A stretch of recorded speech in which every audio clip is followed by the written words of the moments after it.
தமிழ்நாட்டில் உள்ள ஒரு அழகான கிராமம் மருதாம்பட்டி. இதன் இயற்கை மிகுந்த அழகு மிக்கது. பசுமை நிறைந்த புல்வெளிகள், தென்னந்தோப்புகள், நீராடும் குளம் என எல்லாம் இருந்தது.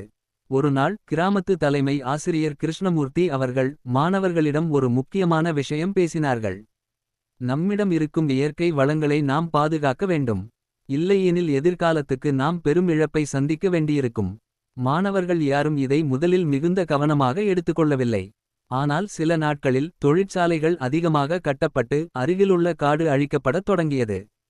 குளத்திலிருந்து தண்ணீர் வற்றத் தொடங்கியது. இதை உணர்ந்த மாணவர்கள் ஆசிரியரிடம் வந்தனர். கிருஷ்ணமூர்த்தி அவர்கள், இப்போது நாம் ஒன்றிணைந்து இயற்கையை மீட்டெடுக்க முயற்சிக்க வேண்டும் என்று கூறி பசுமை பாதுகாப்பு திட்டம் ஒன்றை துவக்கினர். மாணவர்கள் ஒவ்வொருவரும் பசுமை குழுவில் சேர்ந்து மரங்கள் நடும் பணியை ஆரம்பித்தனர். கிராம மக்கள் அனைவரும் இதில் பங்கேற்றனர். அடுத்த சில மாதங்களில் கிராமத்தில் மீண்டும் பசுமை திரும்பியது. மழை நேரத்திற்கு பெய்யத் தொடங்கியது. குளத்தில் தண்ணீர் தேங்கி மீண்டும் கிராமத்திற்கு உயிர்ப்பு கொடுத்தது. கிராம மக்கள் அனைவரும் மகிழ்ச்சி அடைந்தனர். இயற்கையை பாதுகாக்கும் பொறுப்பு நம்முடையது. நாம் அனைவரும் ஒன்றிணைந்து செயல்பட்டால் சுற்றுச்சூழலை பாதுகாத்து பசுமையை நிலைநிறுத்த முடியும். இயற்கை நமக்கு அன்பளிப்பு. அதை பாதுகாப்பது நம் கடமை.